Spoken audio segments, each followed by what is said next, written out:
الله وحده لا شريك له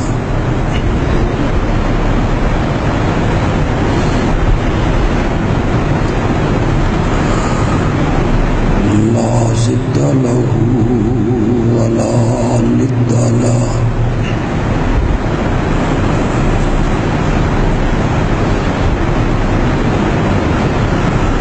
والصلاة والسلام على من لا نبي بعده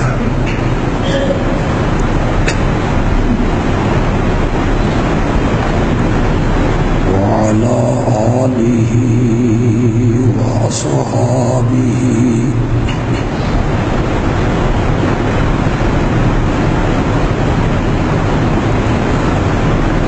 الذين هم خلاصة العرب العرباء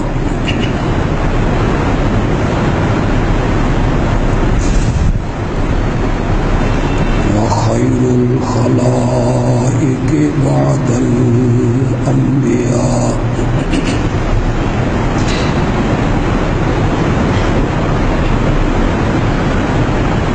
أما بعد فأعوذ بالله من الشيطان الرجيم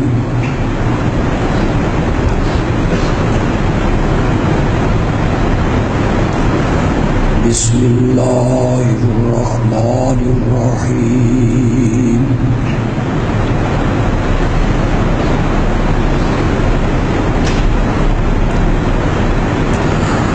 فلما أسلما وتله للجبين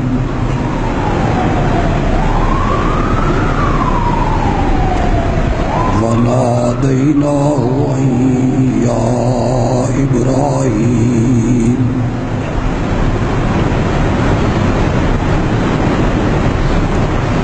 قد صدقت الرؤيا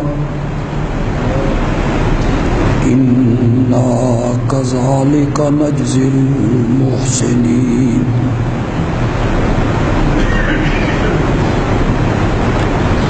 إن هذا لهو البلاء المبين وفديناه بذبح عظيم وتركنا عليه في الآخرين سلام على إبراهيم كذلك نجزي المحسنين إنه من عبادنا المؤمنين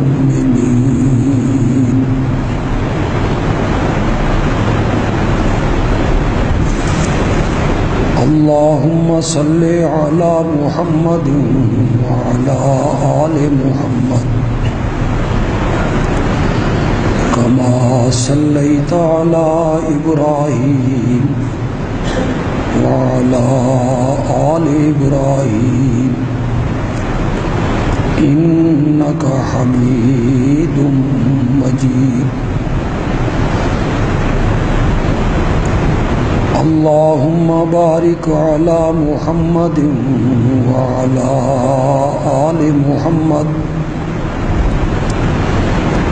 كما باركت على إبراهيم وعلى آل إبراهيم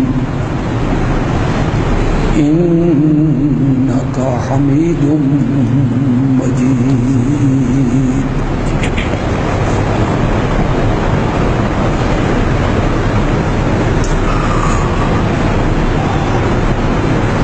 عید قربانی کا آج تیسرا دن ہے۔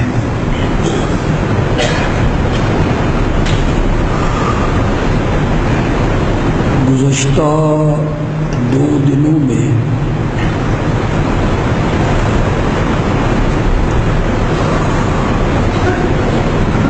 ملک بھر کے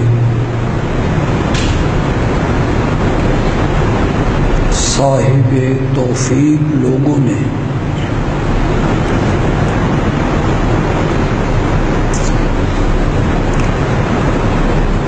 اپنے جانور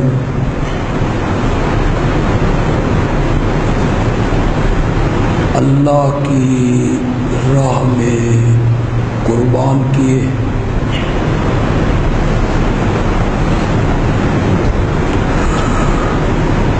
اللہ اپنی رحمت سے، اپنے فضل و کرم سے، اپنی مہربانی سے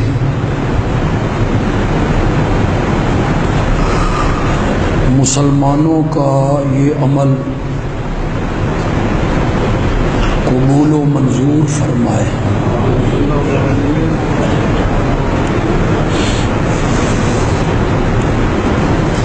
آپ سب جانتے ہیں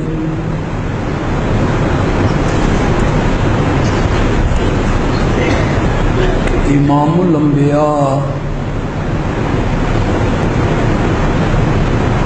حضرت سیدنا محمد الرسول اللہ صلی اللہ علیہ وسلم نے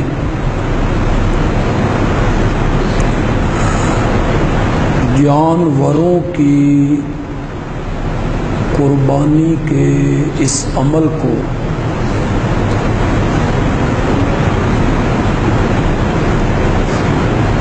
سنت ابراہیم قرار دیا ہے۔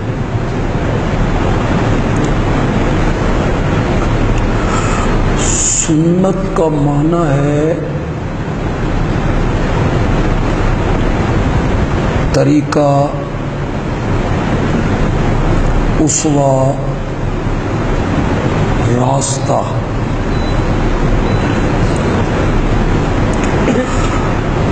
کہ ان مخصوص ایام میں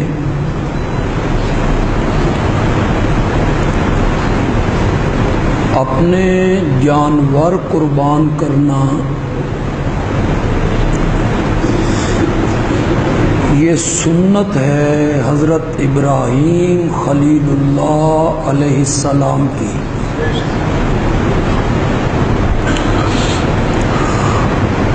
اور یہ بات بھی آپ جانتے ہیں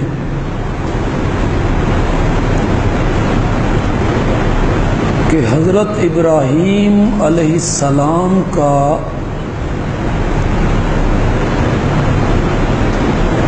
جو طریقہ تھا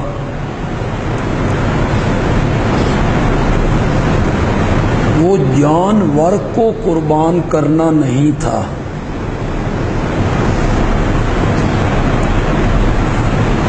بلکہ انہوں نے عزم اور ارادہ کیا تھا اپنے اکلوتے بیٹے حضرت اسماعیل علیہ السلام کو قربان کرنے کا۔ وہ تو اللہ نے کرم کیا، مہربانی کی، نرمی کی،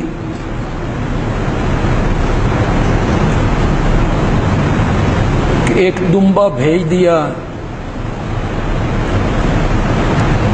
اور جانور کے جان کے بدلے میں اللہ نے جانور کی قربانی قبول کر لی۔ ورنہ مطلوب اور مقصود وہ جان کی قربانی تھی کہ اپنے بیٹے کو میرے حکم پہ میری راہ میں قربان کر۔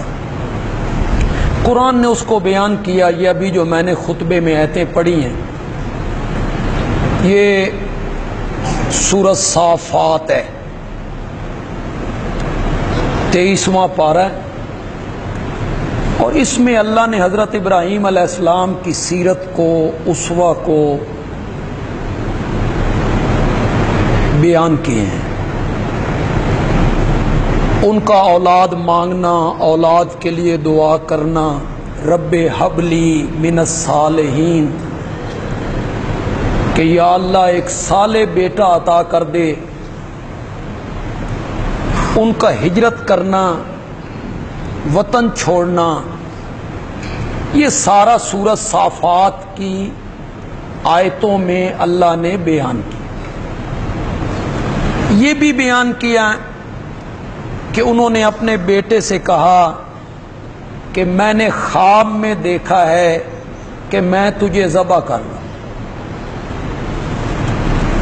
انی ارا فی المنام انی اذبحک، میں نے نیند میں دیکھا ہے کہ میں تجھے ذبح کر رہا ہوں، فانظر ماذا ترى،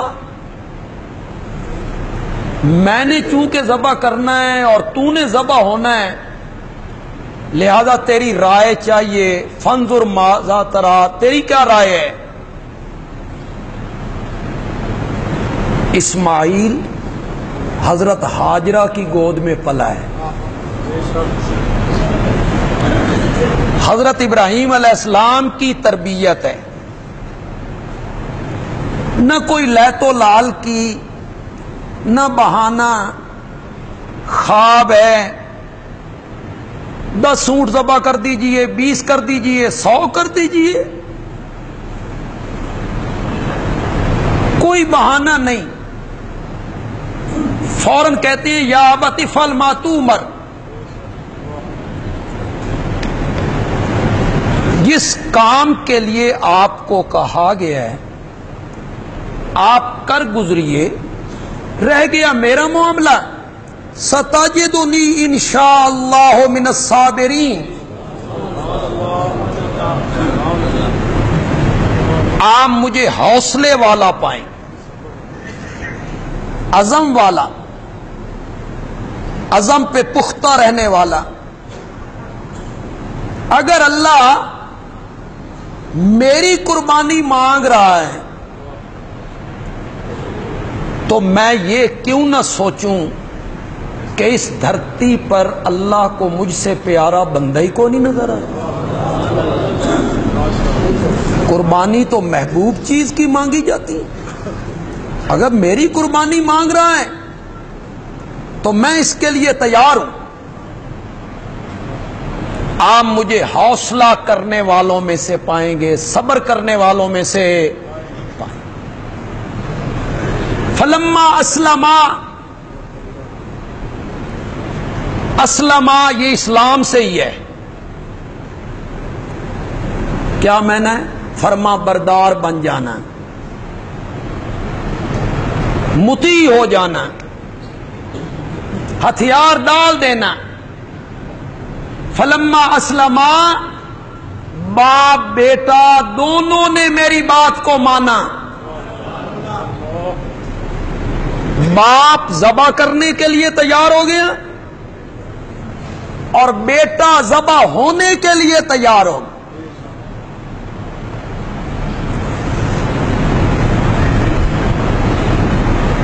وَتَلَّهُ لِلْجَبِينِ، اور باپ نے بیٹے کو جبین کے بل لٹایا، جبین کے بل، یہ پہلو جو ہے، پہلو جس طرح جانور کو لٹاتے ہیں،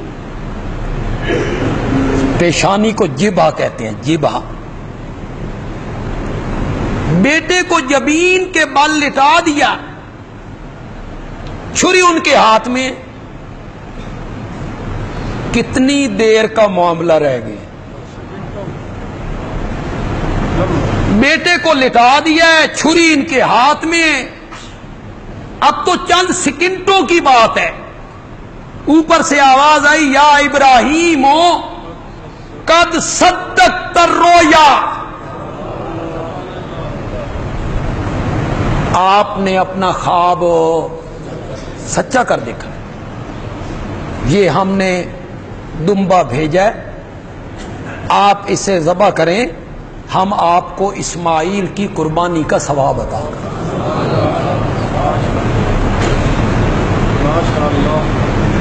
اور تیرا نام پچھلوں میں زندہ رکھیں گے۔ اللہم صلی علی محمد وعلی آل محمد کما صلیت علی، پچھلوں میں تیرا نام زندہ رکھیں گے. یہ تیرا طریقہ قیامت تک کے لیے ہم باقی رکھیں گے.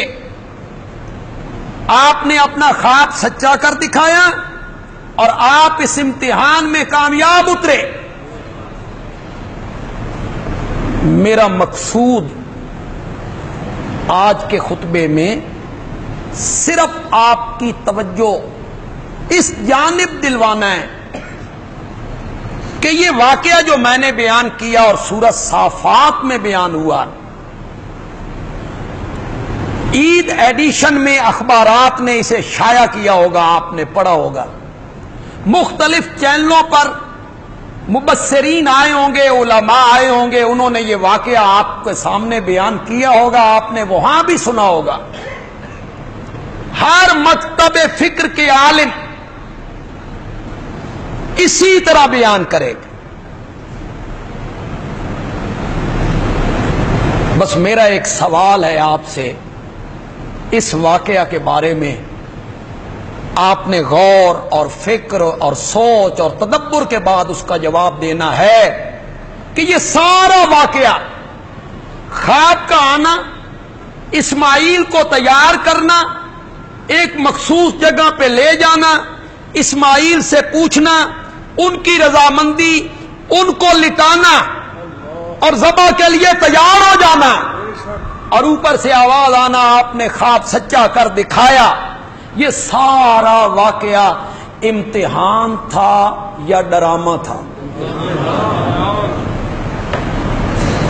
اللہ کرے میں یہ مسئلہ سمجھا دوں. کوئی نیا میرا بھائی آیا ہے، دوست آیا ہے، اللہ کرے اس کی سمجھ میں یہ مسئلہ آ جائے. یہ سارا واقعہ جو قرآن نے بیان کیا، علماء بیان کرتے ہیں، میں نے ابھی آپ کو سنایا، ہر مکتب فکر کا عالم اسی طرح بیان کرتا ہے. یہ امتحان ہے یا ڈرامہ؟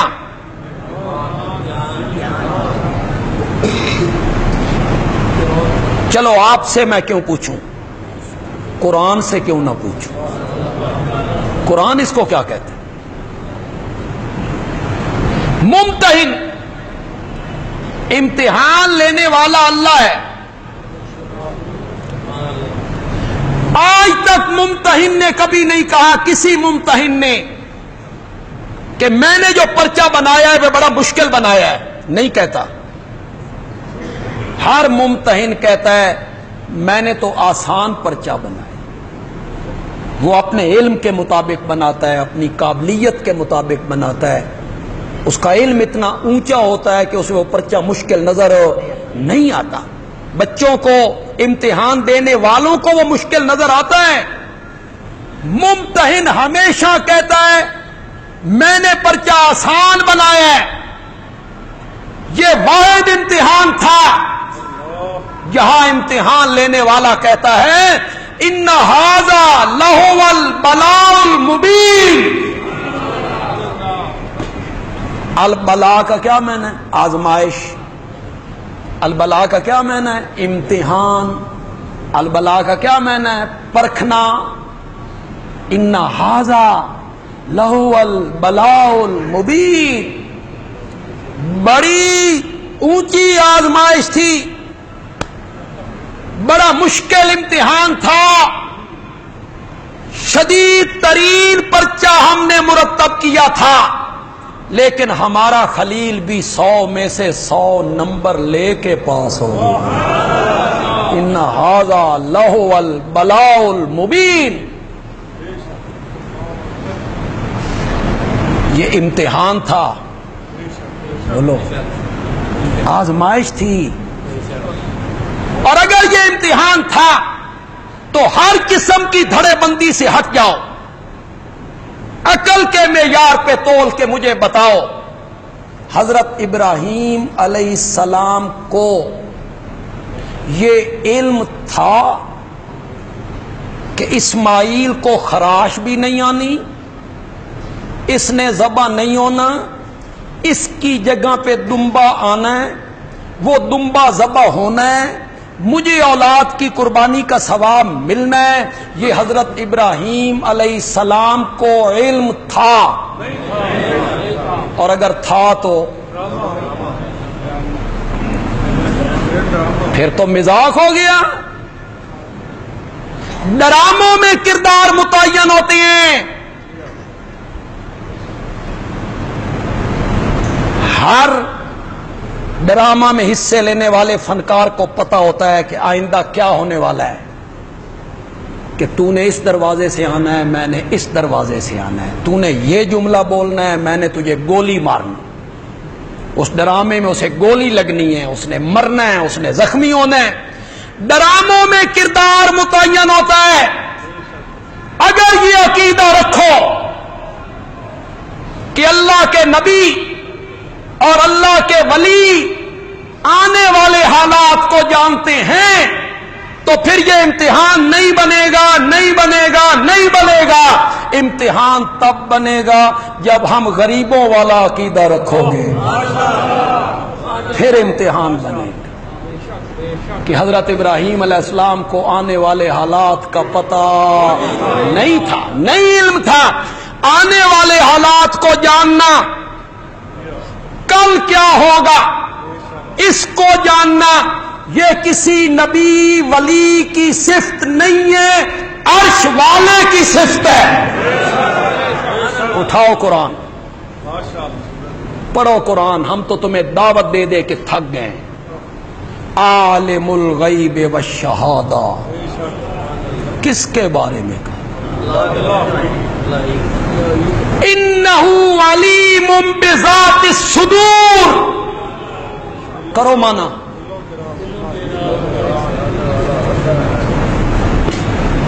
شاباز کرے پرواز تے جانے حال دلان دے، تمہیں شرم نہیں آتی؟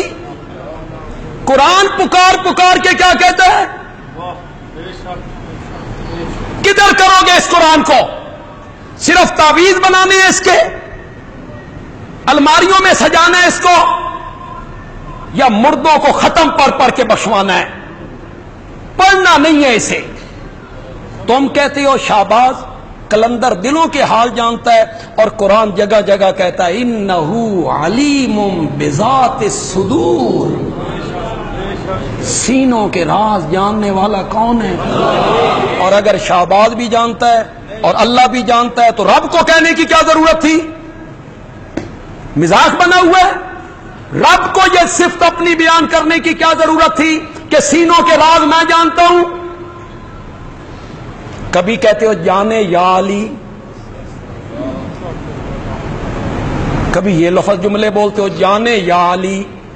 حضرت علی رضی اللہ تعالیٰ عنہ جب صبح کی نماز کے لیے اپنے گھر سے تیار ہو کر مسجد کی طرف جا رہے تھے اور قاتل راستے میں کھڑا تھا، حضرت علی کو پتا تھا نا کہ وہ کھڑا ہے؟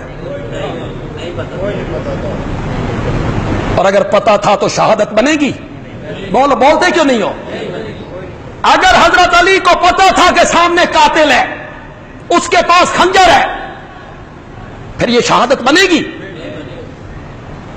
ان کو تو یہ بھی علم نہیں تھا کہ قاتل چھپا ہوا ہے، وہ مجھ پہ وار کرنا چاہتا۔ انہیں یہ علم ہوتا تو نکلتے، اور اگر نکلتے تو پھر حضرت علی کا مقابلہ کون کر سکتا تھا؟ حضرت علی بھی تلوار کے ساتھ نکلتے، للکار کے نکلتے کہ سامنے آ۔ یہ شعر و شاعری ہے، ڈھکوسلے ہیں۔ علامہ اقبال جیسے آدمی نے کہا، وہ پہلا مصرع تو مجھے نہیں آ رہا ہے، کہ داستان حرم بڑی رنگین ہے، ابتدا ہے اسماعیل اور انتہا ہے حسین۔ حضرت اسماعیل کی قربانی میں اور حضرت حسین کی شہادت میں کون سی چیز آپس میں ملتی ہے بھائی؟ حضرت اسماعیل کے گلے پہ چھری کس نے رکھی تھی؟ اور اگر حضرت حسین کو کسی نے مارا ہے تو وہ تو ظالم ہے۔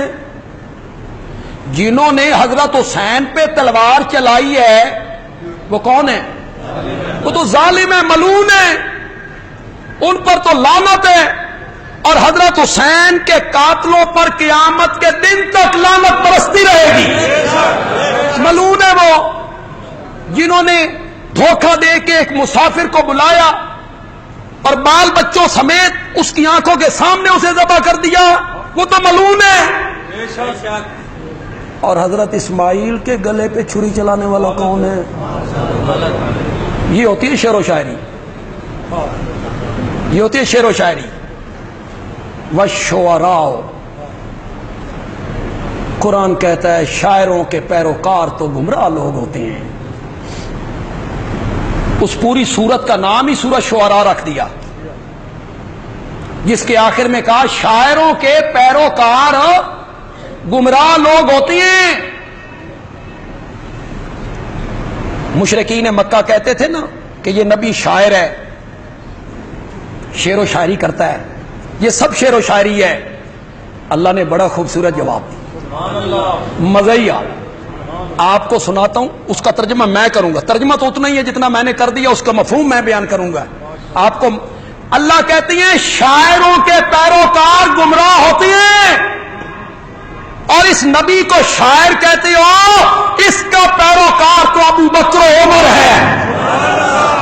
اس کے پیچھے چلنے والے لوگوں کو تو دیکھو، عثمان کو دیکھو جس سے رب کے فرشتے حیا کرتے ہو، عمر کو دیکھو جس کا مکان جنت میں تیار ہو چکا ہے، صدیق اکبر کو دیکھو جو جنت کے قریب آئے گا تو 8 دروازے کھل کے کہیں گے ادھر سے آؤ، ادھر سے آؤ۔ شاعروں کے پیروکار تو گمراہ لوگ ہوتی ہیں، اور جو میرے نبی کے پیروکار ہیں ان میں طلحہ کو دیکھو، زبیر کو دیکھو، ابو ذر کو دیکھو، سلمان کو دیکھو، ابو فقیہ کو دیکھو، بلال کو دیکھو۔ شاعروں کے پیروکار تو گمراہ ہوتے ہیں، اور میرے نبی کے پیروکار تو اتنے اونچے لوگ ہیں، معاشرے کے بہترین لوگ ہیں۔ اللہ تعالیٰ کہتے ہیں یہ ہر وادی میں، ہر میدان میں سر مارتے رہتے ہیں شاعر لوگ، اور جو کہتے ہیں وہ کرتے، مبالغے کرتے ہیں، مبالغے۔ کبھی اپنے محبوب کو کہیں گے تو سرو قد دے، بھاوے وہ 9 انچ دا ہوئے، اس کو کہیں گے سرو قد دے۔ کبھی کہتے ہیں اپنے محبوب کو تو چاند کا ٹکڑا ہے، بھاوے وہ توے دے پچھلے پاسے والے ہوئے، کہتے ہیں چاند کا ٹکڑا ہے۔ شاعروں کا کیا ہوتا ہے؟ شاعر لوگ مبالغے کرتے ہیں، غلط بیانیاں کرتے رہتے ہیں۔ وہ میں نے سرائکی کا ایک شعر پڑھا، سرائکی میری زبان نہیں ہے، پتہ نہیں اب مجھ سے ادا بھی ہوگا کہ نہیں ہوگا۔ کیویں ساکو یاد نہ راسن، کیویں ساکو یاد نہ راسی تیرے گھر دا رستہ۔ اب وہ اپنے محبوب کو کہتا ہے کہ تیرے گھر کا رستہ کتنا آسان ہے، اس کو کس طرح بیان کرتا ہے؟ کیویں ساکو یاد نہ راسی تیرے گھر دا رستہ، دو تا سارے جنگل آسن ترائے تا سارے دریا۔ یعنی میرے محبوب کے راستے میں 2 جنگل آتے ہیں، اور میرے محبوب کے راستے میں 3 دریا آتے ہیں، پتہ نہیں راندا کتنے تیرا محبوب۔ 2 جنگل آتے ہیں، 3 دریا آتے ہیں تیرے محبوب کے راستے۔ شاعروں کا کیا ہوتا ہے؟ مبالغے کرتے رہتے ہیں، جھوٹ بولتے رہتے ہیں۔ ایک شاعر نے کہا اپنے محبوب کے فراق میں، محبوب جدا ہو گیا تو وہ کہتا ہے میں تیرے فراق میں روتا ہوں، تو رونے کو بیان کرتا ہے۔ ایک دن رویا میں ہجرے یار میں، 9 سمندر 200 نالے 8 ندیاں بہ گئیں۔ چل بھائی، ایک دن دا رونا۔ شاعروں کا کیا ہوتا ہے؟ بڑے مبالغے کرتے رہتی ہیں، شٹلیات۔ کبھی کہیں گے اسلام زندہ ہوتا ہے ہر کربلا کے بعد. کیوں؟ کربلا سے پہلے اسلام مر گیا تھا. حضرت ابو بکر کے دور میں، حضرت عمر کے دور میں، حضرت عثمان کے دور میں، حیدر کرار کے دور میں، حضرت حسن کے دور میں الیاذ باللہ اسلام مر گیا تھا کہ بعد میں زندہ ہو گیا. بعد میں کیا زندہ ہوا؟ کربلا کے بعد 3 سال یزید ہی حکمران رہا. وہ ہٹ گیا تھا حکمرانی سے. اس کے بعد اس کا بیٹا آ گیا. اس کے بعد اس کا برادری کے بندے آ گئے. کربلا سے 100 سال بعد یزید کے خاندان نے حکومت کی. کیا زندہ ہو گیا جی؟ شعر و شاعری قرآن کا مقابلہ نہیں کر سکتے. ہمارا قصور بس یہی ہے، میرا کم از کم قصور یہی ہے کہ ہم قرآن سناتے، شعر و شاعری میں ہم نہیں جاتے. ہاں، اسی سورۃ شعراء میں اللہ نے آگے جا کے کہا الا الذین آمنوا. ہاں، وہ شاعر جو ہیں وہ بہتر ہیں جو ایمان لائے اور عمل کیے. اچھے شاعر حسان ابن ثابت ہو گئے، وہ بھی تو شاعر تھے جنہوں نے میرے نبی کے شان میں قصیدہ لکھا وَأَحْسَنَ مِنْكَ لَمْ تَرَ قَطُّ عَيْنٌ وَأَجْمَلَ مِنْكَ لَمْ تَلِدِ النِّسَاءُ خُلِقْتَ مُبَرًّا مِنْ كُلِّ عَيْبٍ كَأَنَّكَ قَدْ خُلِقْتَ كَمَا تَشَاءُ. آج تک عربی زبان میں اس سے بہتر تعریف شاید ہی میرے نبی کی کسی نے کی. میری آنکھوں نے تو اس سے بڑھ کے حسین کوئی نہیں دیکھا. کیسے دیکھ سکتی تھی؟ کسی ماں نے آج تک اتنا حسین بچہ جنا ہی نہیں. خلقت مبرأ من کل عیب،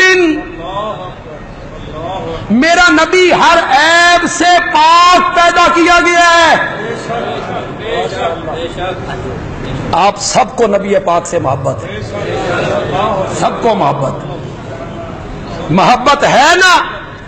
تبھی تو ہالینڈ کے ان ملعونوں کے اعلان سے ہر پاکستان کا فرد پریشان ہے. اسی لیے پریشان ہے نا کہ اسے اپنے آقا سے کیا ہے، ساری کائنات سے بڑھ کر، ماں باپ سے، اولاد سے، دولت سے، مال سے، زمینوں سے، کنبے سے، سواریوں سے، ساری کائنات سے بڑھ کر مومن محبت کرتا ہے اللہ کے بعد حضرت محمد الرسول اللہ صلی اللہ علیہ وسلم سے. اور اگر نہیں کرتا تو وہ مومن نہیں ہے وہ مومن. محبت ہے تو پریشان ہے نا لوگ. اور ان ملعونوں کے خلاف سوشل میڈیا پر ہمارے نوجوان، ہماری جماعت کے جو سوشل میڈیا پہ کام کرنے والے لوگ ہیں، ہمارے یہ بندیالوی کہتا ہے، بندیالوی کے ایڈمن جو ہے ہمارا یمان شاکر ہے ڈیرہ اسماعیل خان سے، اس نے بڑی لڑائی لڑی ہے.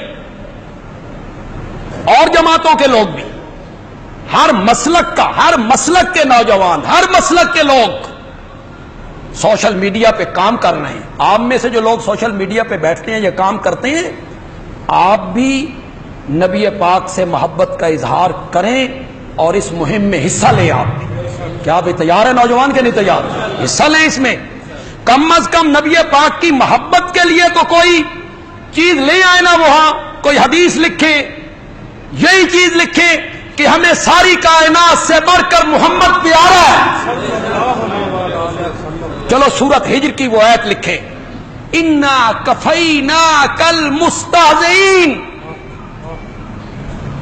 میرے نبی کا مذاق اڑانے والے 5 آدمی تھے مکے میں، اور بھی بہت سارے تھے، لیکن یہ 5 جو تھے یہ سرکردہ لوگ تھے.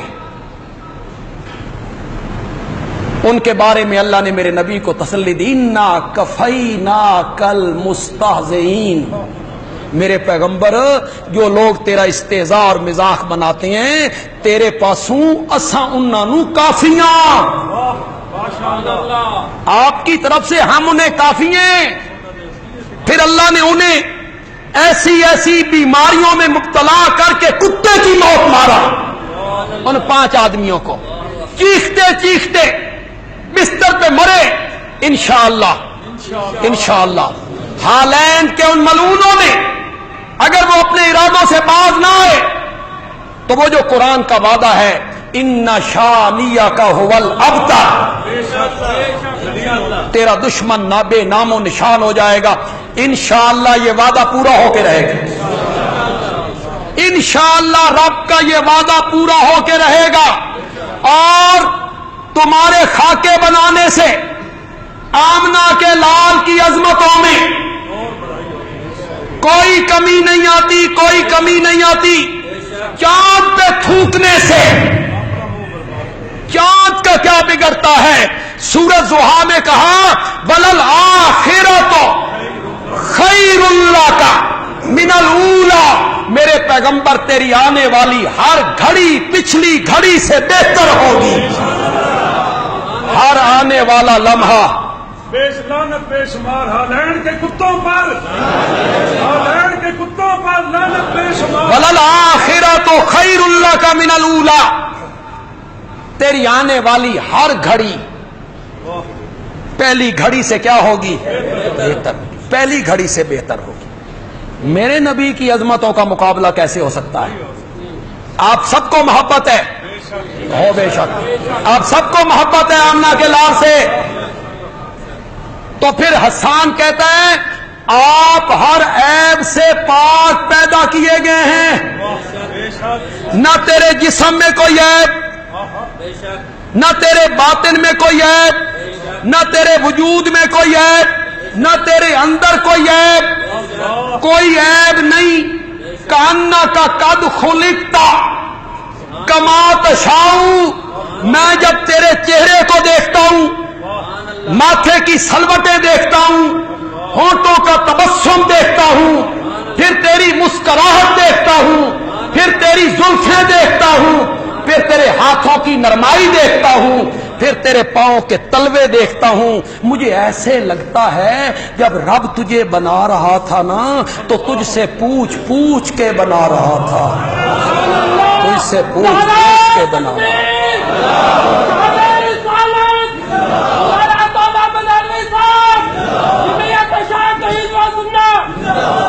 ایک بات بیان کرتا رہتا ہوں، آج بیان کرنا چاہتا ہوں، لیکن آپ میرا ساتھ دیں۔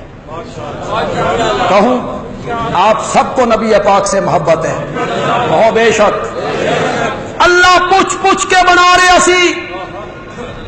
10 میرا سونا، میں تیرے متھے دیاں سلوٹاں کیندیاں بناواں، 10 میرا سونا، میں تیرے ہونٹاں دا تبسم کیندہ بناواں، 10 میرا سونا، میں تیرے ہتھاں دیاں انگلیاں کنج دیاں بناواں، 10 میرا سونا، میں تیرے پیراں دے تلوے کیندے بناواں۔ اور میرے نبی جواب میں کہتے تھے مولا جو مجھ سے پوچھ کے بنانا چاہتا ہے میرے ہاتھوں کی انگلیاں اس طرح کی بنا، میں فرش پہ کھڑے ہو کے آسمان کی طرف اٹھا دوں تو چاند 2 ٹکڑے ہونے لگ جائے، چاند 2 ٹکڑے ہونے لگ جائے۔ مولا جو مجھ سے پوچھ کے بنانا چاہتا ہے تو میرے ماتھے کا پسینہ اس طرح کا بنا دے، میں پوچھنے لگوں تو لوگ شیشیاں لے کے کھڑے ہوں، لوگ شیشیاں لے کے کھڑے ہوں، اور میرے پاؤں کے تلوے اس طرح کے بنا۔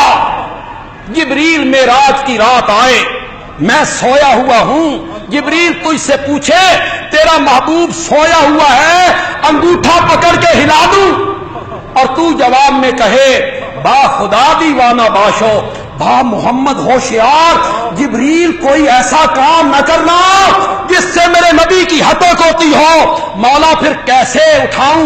فرمایا اپنے نورانی پر میرے نبی کے پاؤں کے تلووں سے مل مل کے میرے نبی کو جگا کے کانک قد خلقت کما تشاء، تو اپنی مرضی کے مطابق بنا ہے، مرضی کے مطابق بنا ہے۔ پنجابی شاعر نے اس کا ترجمہ کیا، کسے مائیو جیا سونا نہیں جڑیا وآسنا من کلم ترکت عینو، کسے مائیو جیا سونا نہیں جنیا جویں اپنی مرضی مطابق کو بنیا جویں اپنی مرضی مطابق کو بنیا سوہپن پنجابی کا لفظ ہے سونا ہونا سوہپن سجاوت تے پھلاں دا سہرا میں قربان اللہ محمد دا چہرہ مصور نے کون ہے مصور نے بس انتہا کرے سٹی بڑی ریج دے نال تصویر کٹی حسینہ جمیلہ دا منہ موڑ دیتا محمد بنا کے قلم توڑ دیتا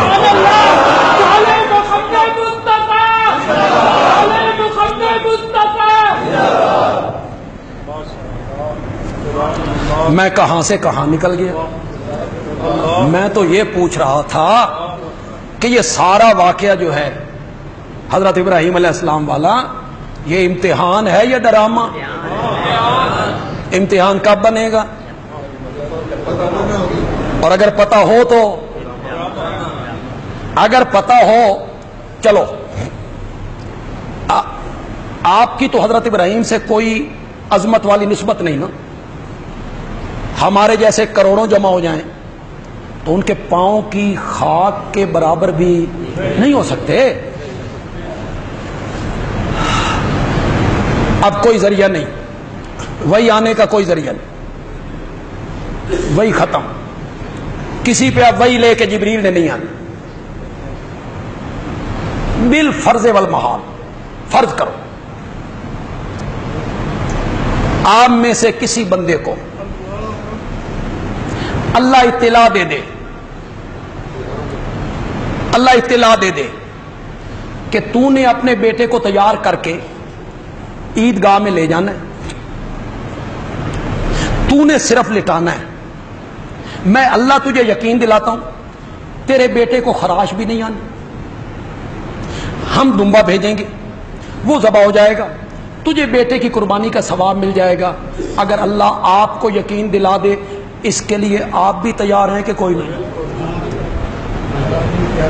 تو پھر حضرت ابراہیم کا کیا کمال ہوا یہ کام کرنے کے لیے تو ہر مومن تیار ہے اگر اسے بتا دیا جائے کہ بیٹے نے ذبح نہیں ہونا کمال حضرت ابراہیم کا تب بنے گا جب یہ مانو گے کہ انہیں آنے والے حالات کا پتہ نہیں تھا آنے والے حالات کا علم نہیں تھا ان کا عزم تھا ارادہ تھا کہ میں نے اپنے بیٹے کو کیا کرنا ہے ذبح کرنا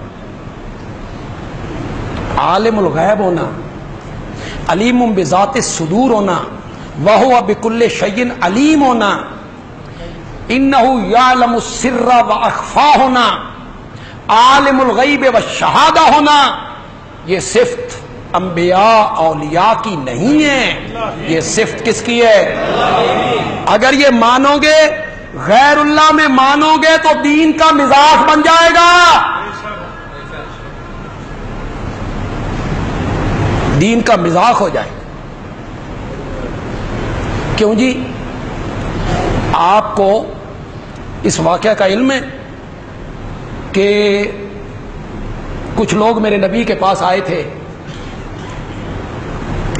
اور انہوں نے آ کے کہا کہ ہم مسلمان ہو گئے ہمارا پورا علاقہ مسلمان ہو گیا ہے تو ہمیں کچھ علماء چاہیے کچھ قاری چاہیے جو ان کی تربیت کریں انہیں قرآن پڑھائیں دین سکھائیں تو میرے آقا تو بڑے خوش ہوتے تھے پورے کا پورا پنڈ ہی مسلمان ہو گیا آپ نے 70 قاری 70 کتنے اٹھاؤ بخاری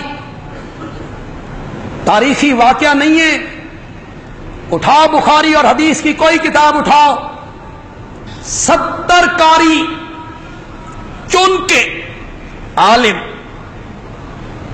میرے نبی نے ان کے ساتھ بھیج دی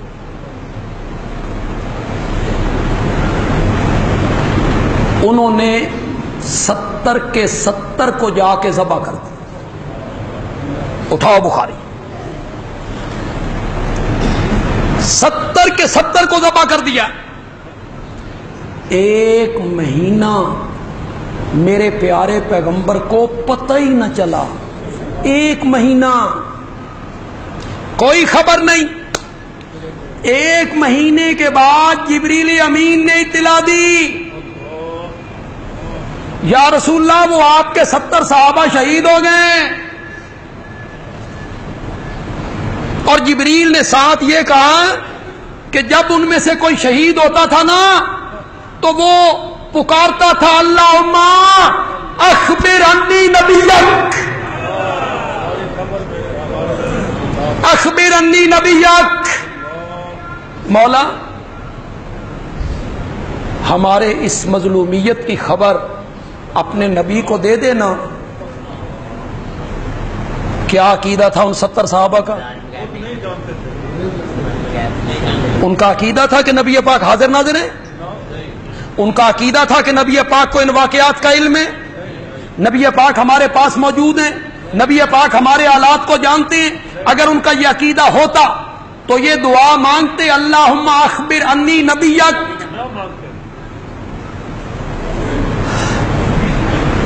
میرے نبی نے کبھی اجتماعی طور پر کسی کے لیے لعنت نہیں کی. ان 70 صحابہ کی شہادت کا سن کے میرے نبی نے صبح کی نماز میں پورا ایک مہینہ قنوت نازلہ پڑھا تھا، جس میں اس قبیلے کا نام لے لے کے میرے نبی نے لعنت کی تھی. ایک مہینہ ان کی ہلاکت کی بددعائیں میرے نبی نے کی. نماز کے اندر دعا قنوت نازلہ پڑی. اتنا افسوس لگا میرے نبی کو. اوے لوگو سینے پہ ہاتھ رکھ کے بتاؤ، نبی پاک کو یہ علم تھا کہ یہ میرے سامنے جو بندے آئے بیٹھے ہیں یہ مسلمان نہیں ہیں، یہ منافق ہیں، یہ میرے ساتھ دھوکہ کر رہے ہیں، یہ میرے صحابہ کو دھوکے سے لے جا رہے ہیں، یہ بے ایمان ہیں، ان کے ارادے ٹھیک نہیں ہیں؟ پتا تھا؟ بولو.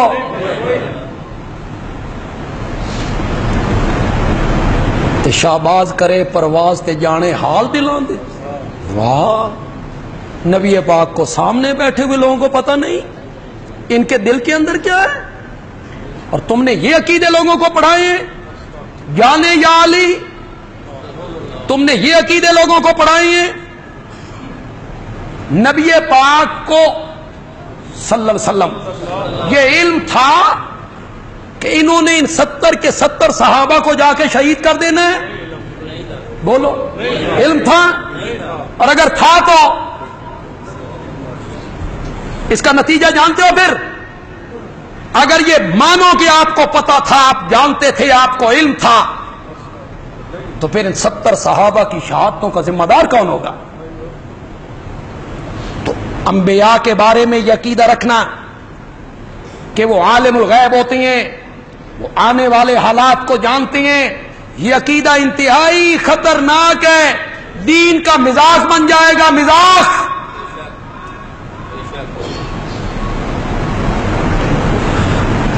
جو آپ میں سکول و کالج کے طالب علم ہیں، 6ٹھی 7ویں 8ویں پڑھنے والے طالب علم، وہ ایک بات بتائیں. آپ کے زمانے میں جو جنگیں لڑی گئی، جنگیں، ان کے 2 نام ہیں. ایک کو کہتے ہیں غزوہ. کیا ہے؟ جیسے غزوہ بدر، غزوہ احد، غزوہ خندق، غزوہ. ایک ہے سریہ، دوسرے کا نام کیا ہے؟ سریہ. فرق کیا ہے؟ غزوہ اور سریہ میں کیا فرق ہے؟ غزوہ وہ جنگ ہے جس میں آپ بنفس نفیس تشریف لے گئے، آپ موجود ہیں، وہ غزوہ ہو گیا.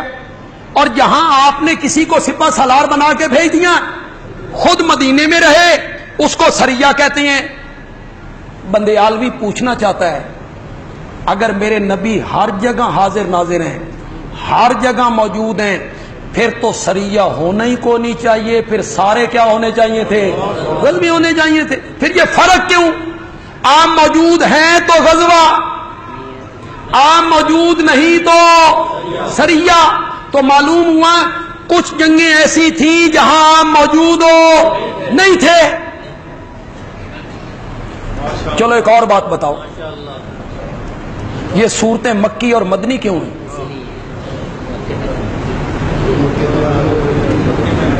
مکی اور مدنی کیوں ہیں؟ کچھ صورتیں مکی ہیں، کچھ مدنی ہیں۔ ہجرت سے پہلے اتری، آپ مکے میں تھے، مکی۔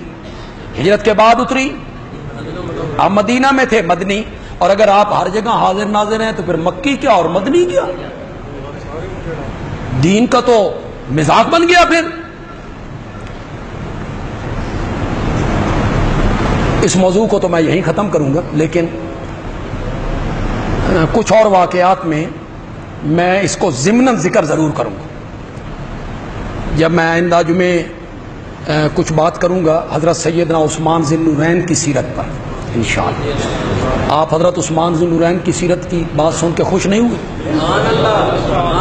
ان کی سیرت پہ میں بات کروں گا تو ضمناً وہاں بھی اس مسئلے کو میں بیان کروں گا، لیکن فی الحال آپ اتنا بات ذہن میں رکھیں کہ ذرے سے لے کے آفتاب تک، اور قطرے سے لے کے سمندر تک، اور ایک گھاس کے تنکے سے لے کے افریقہ کے جنگلات تک، اور ایک کنکر سے لے کے پہاڑوں تک،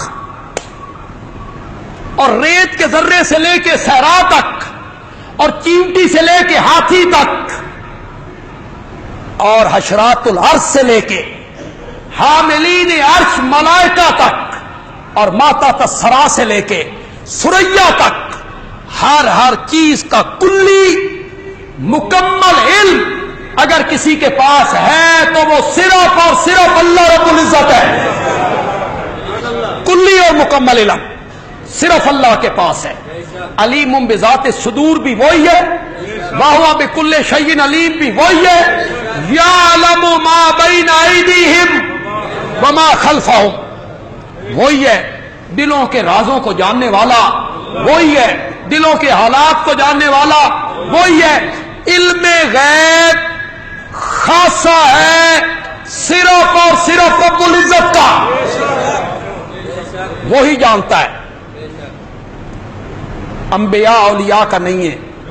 ہاں اس میں سے اللہ کسی نیک بندے کو کوئی اطلاعیں دے دے، اطلاعیں مطلع کر دے غیب کی خبروں پر، اس سے انکار کوئی نہیں، لیکن اسے علم غیب نہیں کہتے، اسے کہتے ہیں اطلاع علی الغیب، کہ غیب کی خبر پہ اللہ نے اپنے نبی کو کیا دے دی۔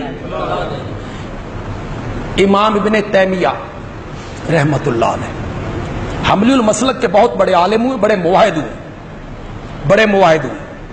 انہوں نے لکھا 10,000 غیب کی خبروں پر اللہ نے آمنہ کے لال کو اطلاعیں دی۔ 10,000۔ یہ جو آپ نے قیامت کی نشانیاں بتائی ہیں، قیامت سے پہلے یہ ہوگا، یہ ہوگا، یہ ہوگا، یہ ہوگا، سب غیب نہیں ہے؟ سب غیب ہے نا۔ آپ نے بتایا یوں یوں ہوگا، ایسے ایسے ہوگا، میرا یہ حسن بیٹا سردار ہے، اللہ اس کے ذریعے مسلمانوں کی 2 جماعتوں میں صلح کروا دے گا، غیب ہی تو تھا نا، آنے والی چیز کی اطلاع دی آپ نے، تو اس سے انکار نہیں ہے، لیکن اسے کیا کہیں گے؟ اطلاع علی۔ ہمارا 18 بلاک میں جو درس قرآن ہے وہ رمضان المبارک میں عارضی تعطل آیا اس میں، اور پھر رمضان المبارک کے بعد بھی اس میں تعطل ہی رہا۔ وہ فیصلہ ہوا ہے آئندہ جمعہ 31 اگست انشاءاللہ، 31 اگست کو اگلے جمعے کو مغرب کی نماز کے بعد انشاءاللہ اس درس قرآن کا آغاز ہوگا۔ ہم سورت یونس تک تفسیر بیان کرائیں، اور انشاءاللہ سورت ہود سے قرآن پاک کی تفسیر شروع ہوگی جی انشاءاللہ 31 اگست کو۔ آپ حضرات ذہنی طور پر، خاص کر کے وہ لوگ جو درس میں شریک رہیں، اپنے دوسرے آپ کو وہ اطلاع دیں گے، جس ذریعے سے بھی اطلاع دیں، اپنے محلے میں، اپنے پڑوس میں وہ کام کریں گے، محنت کریں گے اور اس درس کے لیے لوگوں کو وہ تیار کریں گے۔ دیں جی اذان۔